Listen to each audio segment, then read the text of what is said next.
Olá pessoal, tudo bem? Hoje a gente vai falar sobre plano complexo ou o que a gente costuma de chamar de plano de Argand-Gauss ou só plano de Gauss. Tá? Estamos falando da teoria dos números complexos. Então, o plano de Gauss ele é o seguinte, vamos imaginar um número complexo, ó, z igual a mais bi, lembra? Parte real, parte imaginária. A gente pode associar um e somente um par ordenado a b. Então, o nosso par ordenado ele vai constituir pela parte real, que é o azinho, e a parte imaginária, que é o bzinho. Então, o real de z é a e a imagem de z é b. Tá? A partir dessa correspondência, a gente pode representar os números complexos num sistema de coordenadas cartesianas. E nesse sistema de coordenadas cartesianas, a gente dá o nome de plano complexo. Tá? Então vamos ver como que isso funciona. A gente tem o ponto AB, estamos considerando esse Azinho sendo positivo e esse Bzinho sendo positivo. No eixo horizontal a gente coloca o eixo real, representado por RE. E no eixo que a gente está acostumado como eixo Y, a gente coloca o eixo imaginário. Então sempre assim, onde era o eixo X é a parte real, onde é o eixo Y a parte imaginária. Então a gente tem o ponto AB. E esse ponto a gente chama de afixo de Z.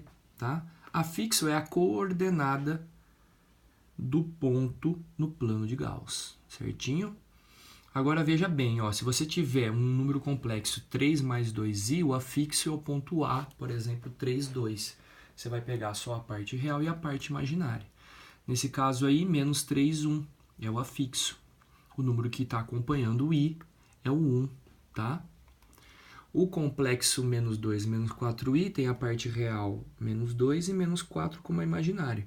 Então a gente consegue formar todos os pares ordenados a partir dos números complexos. Vamos ter atenção aqui, ó, se você tiver o número real 4, a gente pode escrever como 4 mais 0i. O i não tem acompanhante, ele vale 0.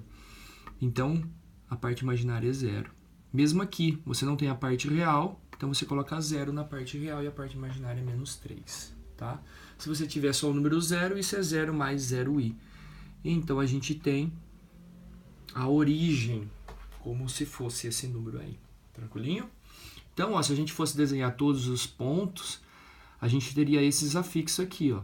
3, 2 como o primeiro, menos 3, 1 como o segundo, menos 2, menos 4 como o ponto C, ó, o ponto D, 2 e menos 1, ó, o afixo 4, 0, ó, parte real vale 4 unidades para a direita, a parte imaginária vale 0, em cima do eixo real. Igual aqui, ó, em cima do eixo imaginário, porque você tem o ponto 0, menos 3, esse é o ponto F. E o 0, 0 seria a origem. Tranquilinho? Muito bem. Módulo e argumento de um número complexo. O módulo, turminha, ele vai ser a distância do afixo, no caso esse ponto P, até a origem, tá?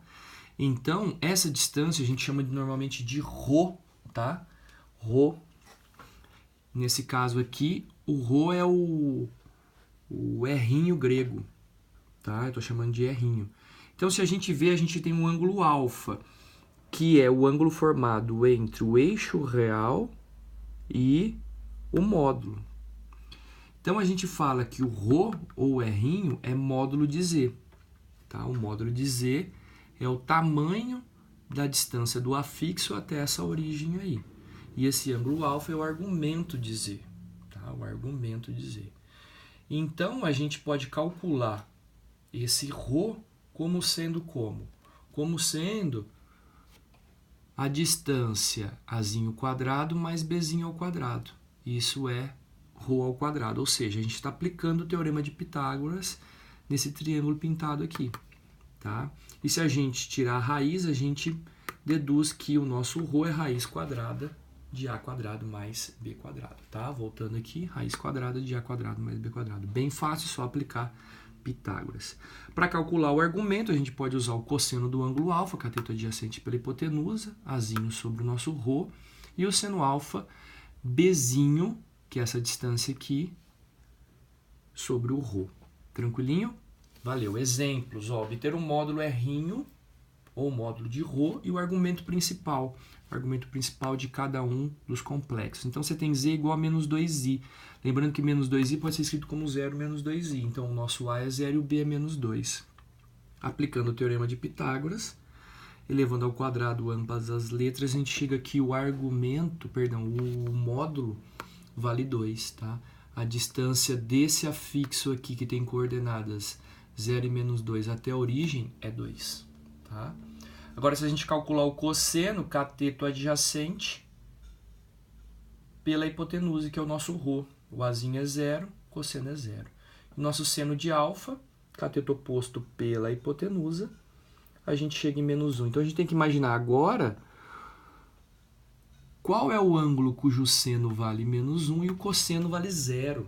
Se a gente ver, a gente tem o ângulo de 270 graus no ciclo trigonométrico. O seno vale menos 1 no 270 e lá o cosseno é 0. Só para a gente enxergar, ó, a gente tem aqui o seno valendo menos 1 e o cosseno valendo 0. E o que é o argumento? É o ângulo formado entre o eixo real e o módulo. Tá vendo que é 270 graus e não 90, hein? É sempre a distância entre o eixo real, no sentido anti-horário, e o módulo. Valeu? Até a próxima aí, a gente tá junto.